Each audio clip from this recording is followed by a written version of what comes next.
Jesus will meet his people. Jesus will meet his people. Jesus will meet his people.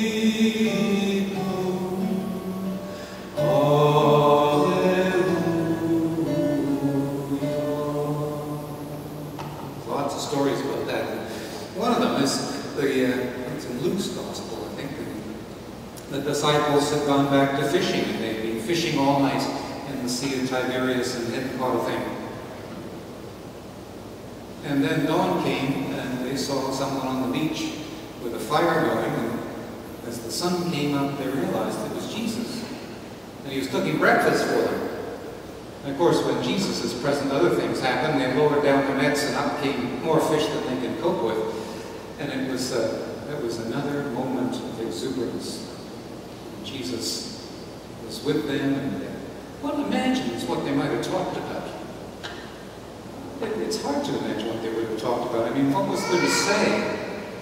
And I imagine that they just sort of sat there together in joy. Whatever they spoke of was almost lost in a kind of ecstatic feeling.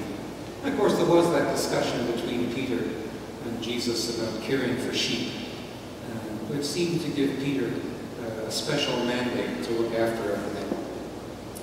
So join me in this verse, which is, and I'll tell a story about it. This is Jesus is seen. Jesus is known in bread and wine. Jesus is known in bread and wine. Jesus is known in bread and wine. Jesus is known in bread and wine.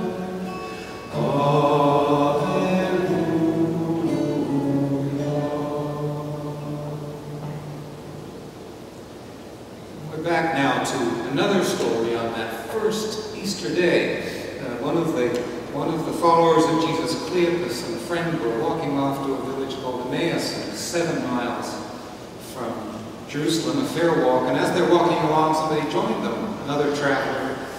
And they said, well, they were talking, of course, about Jesus as they went along. And this other traveler started to tell them, oh, you don't seem to understand what this is all about. So beginning with Moses and the prophets, he spoke about how this was the fulfillment of the whole history of Israel.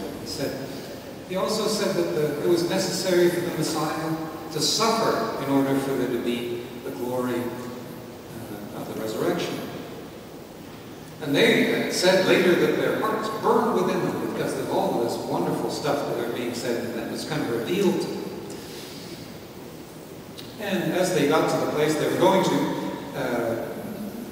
the fellow traveler, made to go on, and they said, no, come and have supper with us. So they went in and had supper. They were sitting at supper, and as Jesus took the bread and broke it, they realized who it was. It was Jesus. And at that point, Jesus disappears. And in the highly symbolic language of these stories, I think what that means is that we know Jesus in bread and wine, so he actually doesn't need to be physically present with us anymore.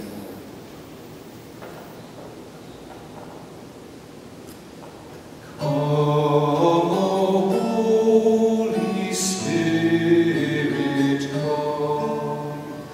Come, O Holy Spirit, come. Come, O Holy Spirit, come. Alleluia. So 50 days after the day of resurrection, the disciples were still scared, still huddled together and locked behind locked doors. And on the dawn of that day, the day we celebrate today, they were suddenly energized with a kind of what we would think is kind of electricity, and the wind blew through them and around them. And they're outside and there's tons of fire from their hair and their head, and they're just feeling astonished and filled with energy and filled with stuff beyond themselves. And they started speaking, and lo and behold, they're speaking in languages that they never knew. And yet other people could hear them in their own languages. And it was a day filled with a kind of ecstasy. People thought they were drunk, but it was only 9 o'clock in the morning. They hadn't had a chance to get drunk yet. Well, only the most, no. Hadn't had a chance to get drunk yet. And so they were out there and they began to preach the gospel. And what that did was it gave them courage. It says, we don't need to lock the doors anymore. The courage of Jesus was dwelt in their hearts from then on. And they went and they spoke about him all over the place. And that doubting Thomas, was one of those people, and he started to travel. And the legends are that he would travel all the way to India and founded a Church of Jesus there in the south part of India. And they started to travel all over the place. And they were filled with courage and enthusiasm, and they preached the gospel. And that was a great day, the birthday of the church. And their gospel had to do with Jesus lives forever now. And because Jesus had shared our life, we now share his life.